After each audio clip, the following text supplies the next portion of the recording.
Hi there, this is Shari Puorto. You're listening to Loudini Rock and Roll Circus.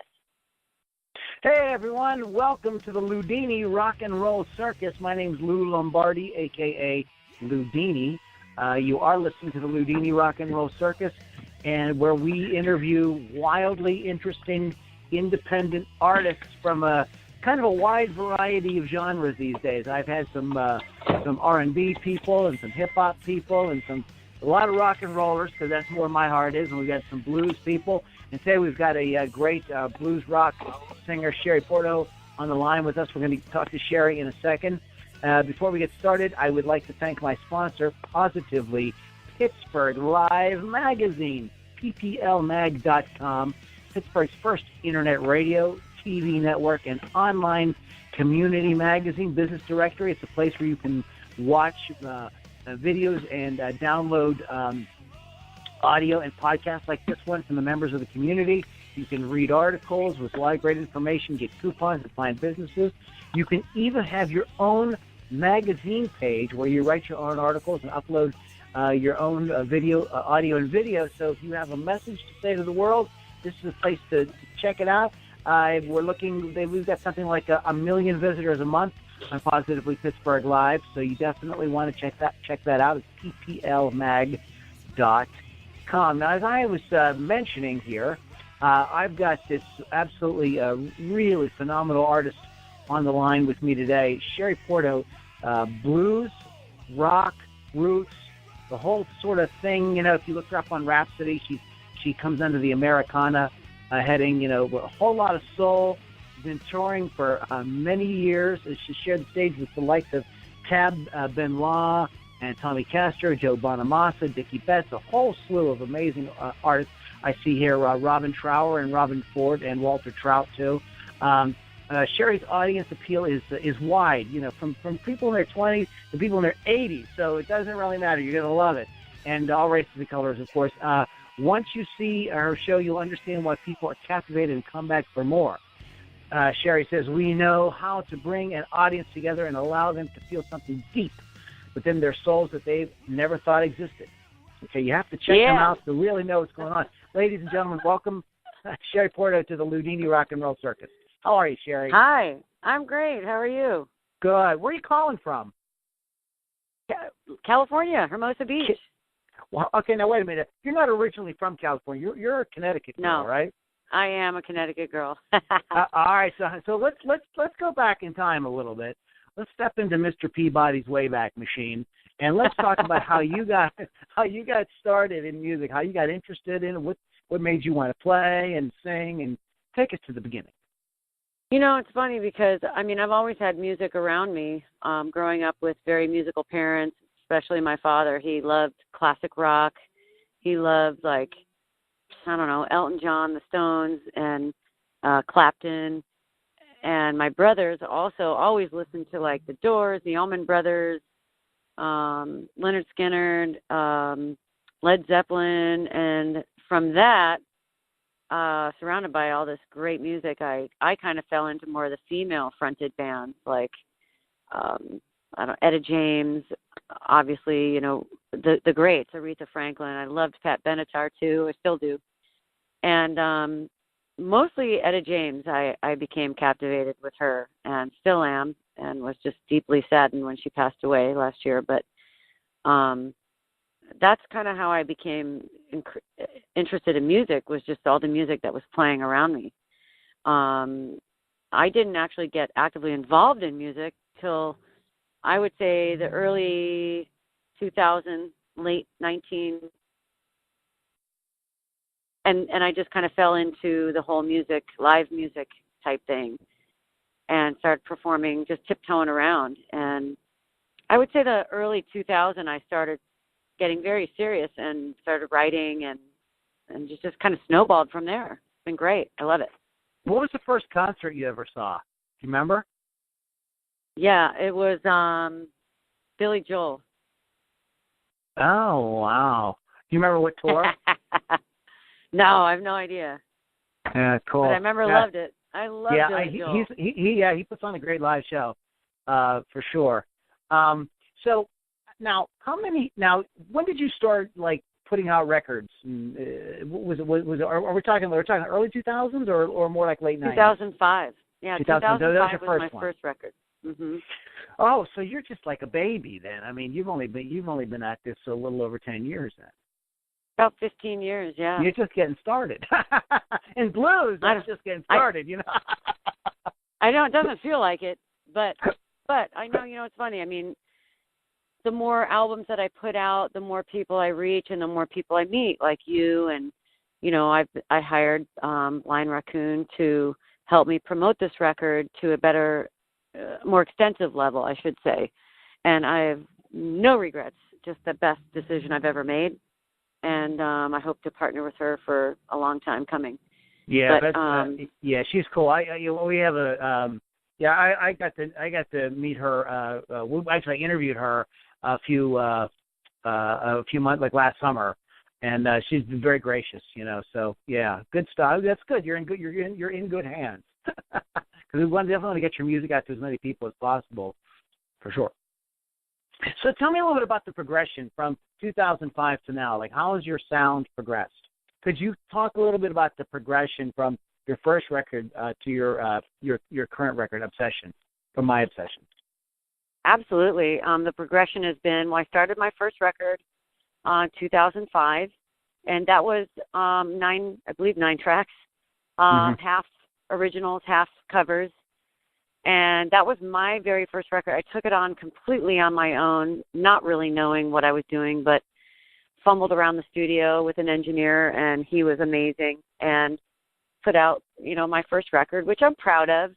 But I feel that if you buy all my records or listen to all the records, you will definitely see a change in the musicianship, a change in the way I write, and or my progress in the writing, I think, has gotten better, which you can only hope that you do better, every time you put something out. Something is different and better or richer or stronger.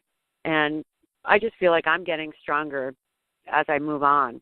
And it's just been such a great, great ride. The more, every day that goes by, I meet more talented musicians, that my pool of musician gets stronger and bigger, and to be able to be surrounded by such talented people and working together with them also. Like on this last record, Tony Bronigal and I produced the record. He was the main producer, but I co-produced it with him, My Obsession. People like Bob Glob on bass, Mike Finnegan on B3 and keys, who plays currently with Bonnie Raitt. Tony Bronigal played drums. Johnny Lee Schell played with numerous. They've all played with so many amazing people in their careers, and they're all actually together. They play in a band called the Phantom Blues Band, and they basically were my backing musicians on this latest record. And it's fantastic to play with them. I'm sorry, what? I just well, what I was going to ask you about, we'll go ahead. Let's go ahead then and talk about your new record, My Obsession. Now, this is all originals except for When a Man Loves a Woman. Is that right, or am I not right on that?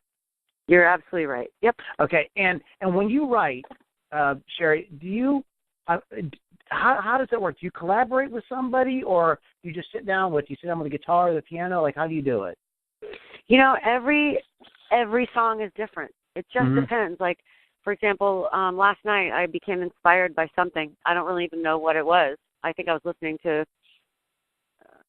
I don't know, there was just music on the background, Pandora maybe, and I started writing a song. And with me, it can either be a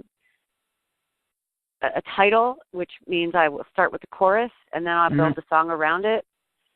Sometimes I'll have a melody in my head, and sometimes I won't.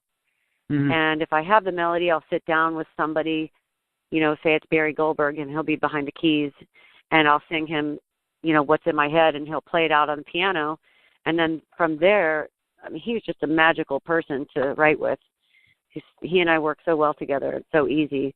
We'll write the beginnings of a song, within a half an hour to an hour, and we'll come back again, and finish it off usually. But it just depends on how the process is. Either I have an idea or, you know, Barry may have an idea, and we'll sit down and it'll just evolve. How important, like, you know, because, I mean, we're not talking about, this isn't, you know, Lady Gaga. This isn't, you know, Justin Bieber. This is, you know, blues-based rock, blues. How important is, like, the hook to you? Like, you know, did the song really kind of have something really catchy that people, you know, maybe the kind of thing that people could sing along to? I mean, how are you really conscious of that, or are you sort of like, you know, you sort of don't worry too much about that? I'm always conscious about that. I think I either try with my writing partner to make the hook be a lyric line, mm-hmm. or it's something in maybe the guitar, what the guitar is playing. Uh-huh. So that immediately you're like, I heard that. Oh, that's okay. So you can kind of, you know, create a connection. Mm-hmm. So I think it's really important. I mean, you know, if it doesn't happen, it doesn't happen. Yeah. You know, we all try to write songs that we feel and we connect with. You know, if everybody wrote a song that just had a hook, you know, it might be really freaking boring. I don't know, right? Yeah, you don't know exactly. Well, speaking of songs, we're gonna take a little break and listen to the first track off of your latest record, My Obsession. It's a damn shame, and then we're gonna come back and talk about it and talk some more about the record. Okay, fantastic. Sounds good. Very good. Everyone, you're listening to Shari Puorto. That's by the way, it's spelled SHARIPUORTO, and her latest album is My Obsession. This is It's a Damn Shame on the Loudini Rock and Roll Circus.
It's a damn shame when you threw our love away. It's a damn shame. It's a damn shame. You're the only one to blame. It's a damn shame. Whoa, you never figured it out. Whoa, it's a damn shame. It's a damn shame. You never figured it out. It's a damn shame. It's a damn shame.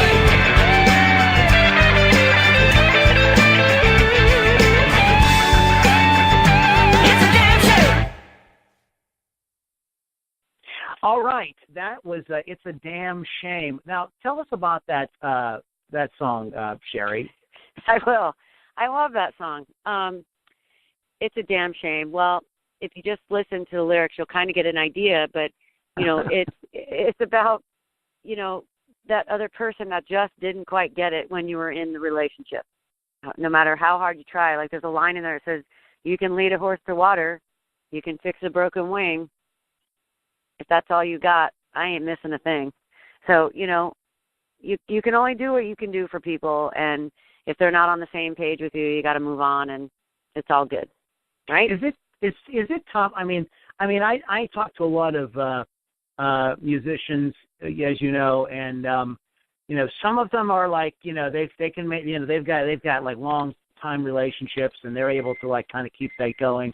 I mean, how is that for you? Are you able to like are you able to like maintain a relationship in this business, or is it just is it just too much going on? No, that's a good question. I think that if you really want the relationship, anything can work. Anything can happen. You can do whatever's in your soul and your heart will be achieved. So, but if you aren't invested in a relationship and don't want it to be, but it's just kind of there, it'll never work out. Yeah, no matter what.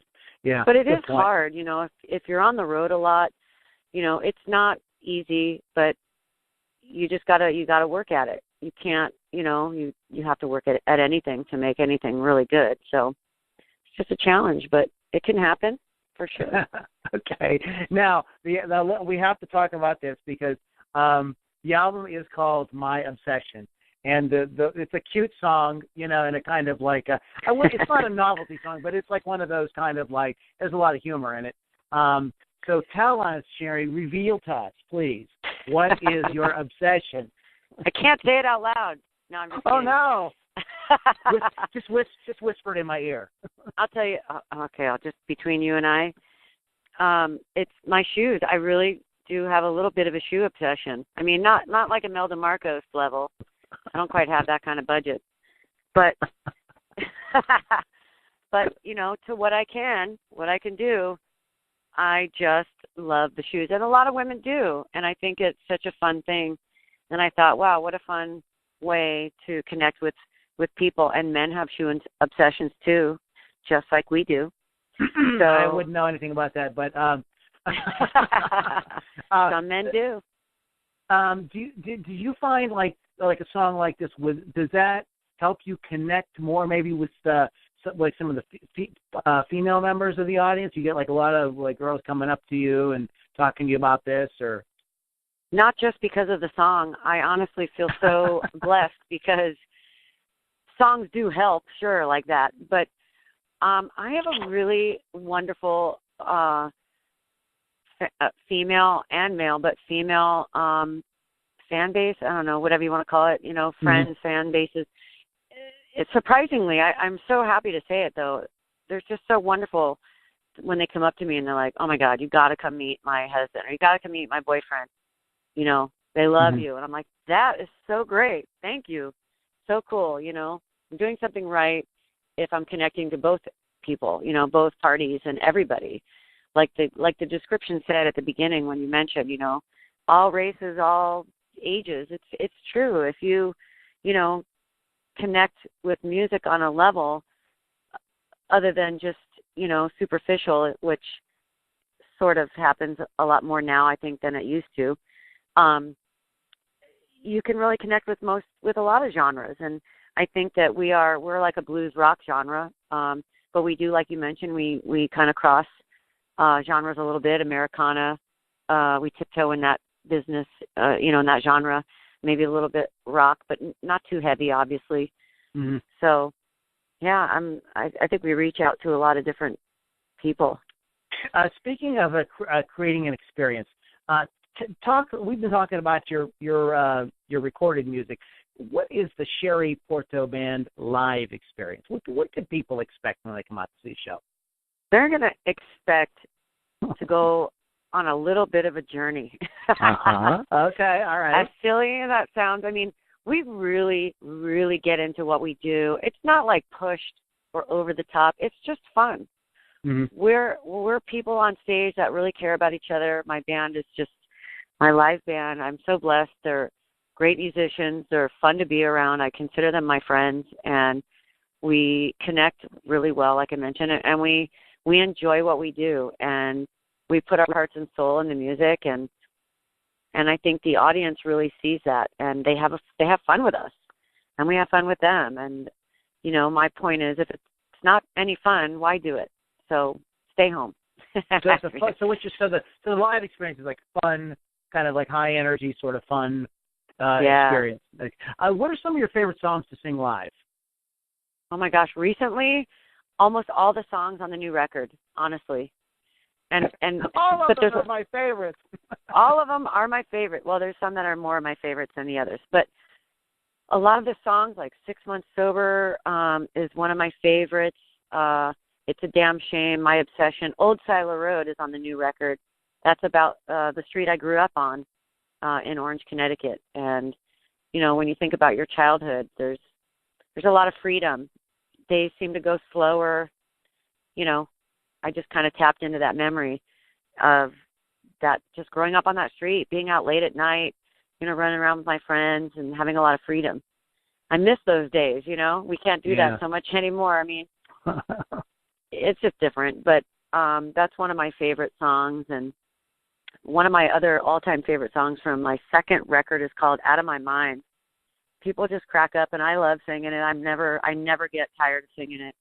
It's basically about being in a relationship, and, I want to kill him, but I love him so.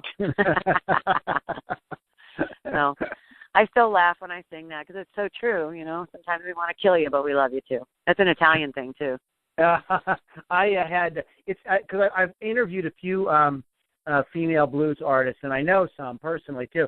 And you guys all have you have a cool perspective, and I think that's one of the things that's really neat about female artists like you and Deb Callahan and some of these people. You guys have some this sort of like oh, I never thought about it from that perspective before, kind of thing, to like the most sort of like normal kind of thing that maybe you would be thinking of, or like shoes, or just like you talked about on that last song there. And I guess that just flows organically. That's just part of the you're probably not like even conscious of that. Not a lot of times. That's a really interesting perspective. And based on that notion, what you just said, there is a song in the most recent record too called "Work in the Room," and it literally is about being a musician or being in a room when there's live music, and you're just working that room, man. How we connect with people, and we're working hard. So someone said that to me about Work in the Room one day. They're like, that's what you guys do. That's brilliant. That's great. I'm like, I know. I know. That's why I wrote the song. I love it. So now we were talking at the beginning, and you were telling me like you've been like in this business for about 15 years or so. What are some of your favorite music moments thus far that I've had on stage? Yeah. Or that you've had, or maybe people that you've got to meet because of this, or anything, whatever pops to mind. Oh my gosh. Okay. A couple. One is, I'm not a name dropper, but this is where we're going. You're taking me down this rabbit hole. Oh, no. Uh-oh. So here we go. I opened for Dickey Betts quite a few times, and I think the second time I opened for him, I was sitting on his tour bus talking to his whole band, and his drummer he and I have a lot of mutual friends from Connecticut, so we became friends, and that's kind of how I got on the tour bus, and I was talking to all the boys, and Dickey, long story short, Dickey had me on stage to sing a song with him, and he quickly realized that my monitor wasn't working or something. So, and I was just like thinking, I'm just going to sing the background vocals, here in the corner. I'm cool. No, he grabs me and pulls me up center stage, and I'm singing, sharing the mic with him, singing lead vocals, and that was so awesome. I mean, I've loved the Allman Brothers for so many years, and, he's obviously doing his own thing right now, or has been, but it was a big, big deal for me. I just was like, thought that was the greatest thing ever. So when I left that night, you couldn't touch me. I was high in the sky. Those are great moments, aren't they? It was a brilliant moment. Yeah. And then another one that I think of just last year before, I sang Give Me Shelter with Slash on stage. And, I did the famous Mary Clayton part, which I'll tell you is very intimidating because she blew it out of the ballpark, as we all know. It's hard to sing. I've worked with female singers. They're like, can we take that down a key? Oh, come on. I sang it in her key, boy. Well, good for you. That's because you're a real, you got all going on there. It's those shoes you're wearing. They help you get up. It must have been. They were pretty high that night. It helped me out. But it was a really awesome moment for me, and he was such a sweet man, and sharing the stage with me and letting me sing that song. And Jimmy Vivino was nice enough to invite me on stage too, and being on stage with Don Felder, I sang Hotel California background vocals, almost shoulder to shoulder with Don Felder. Wow, awesome! Yeah, it was the same show actually, and it was pretty surreal and super great. And I left that night thinking that again, you had to pull me down from the clouds. It was cool. Yeah. Oh, that is awesome. I believe there's a photo of you on stage with Slash, I believe, on your website. Yes. Yeah, it's very cool. This amazing photographer, his name, Brian, I think escapes me his name, in Santa Barbara, who snapped the picture, and forever grateful because it was such a great shot he got. It's really cool. What's coming up in the next year for you? The next 6 to 12 months or so. What does that look like for you? You on tour? What are you doing? We play quite a bit, so I'm really trying to just play more and more. Obviously I want to play more festivals and get out across the United States more. I've been playing more in Connecticut. Hopefully I'm going to be playing in Florida a lot more in the coming year, working those kind of angles. I'm trying to get into Europe. So if anybody knows anybody out there, have them call me, have them email me. I'm really, really thinking that I want to get to Europe and hit the venues and the people out there. And I played over in Asia a couple times and loved it so much. Had such a blast. So trying to work to get out there again. So that's my goal, or that's what I hope is coming up in the next year. You hope is coming up. You guys, you're playing mostly around. You play mostly in California, and then you go to Connecticut. You're not like, are you going touring across the whole country? Like, how does it usually work? Well, it depends. We're playing in Colorado. We're playing a festival in Colorado this May. So we've been out to Colorado a couple times. We did a tour: Colorado, Oklahoma, Kansas City. Played Knuckleheads, and came back around. So we're going to New Mexico in May also. So we branch out, play a lot in Arizona. We went. So like I said, we've gone as far as touring in the car, van, so to speak, Kansas City. So, but I've done one-offs here and there, like Connecticut, gone back to Connecticut, and then overseas. But trying to do that more. I want to go out there and really reach out to more people. Yeah, of course. So again, you want to get to the whole world. Speaking of the whole world, why don't you go ahead and give the folks at home all the info on where they can catch up with what you have going on and follow you and see where you're playing and everything. Yeah, well, we're all over social media. I mean, our website is bluesrockmusic.com. So it's www.bluesrockmusic.com. So you can catch all of our tours. You can sign up on our email list. We're not obnoxious. We only send them out, when necessary, to let you know where we are, what we're doing. We're on Facebook, Twitter, which is Shari Puorto, @Shari Puorto.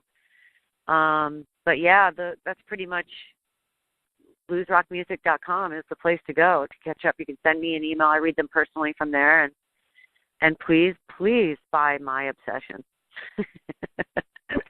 Let me take a look at your site. Is there a store on your site? There is on the merchandise page. You can buy two of the two latest CDs. There's like a little special price. I have these really cool T-shirts. We do really well when we play. You know, people see us like, oh, then they buy CDs or T-shirts and stuff. You should you need like a Steve Madden or something like that sponsorship. Oh my God, please. Or Zappos. I've been trying to get Zappos' attention. Now that would be something. Yeah.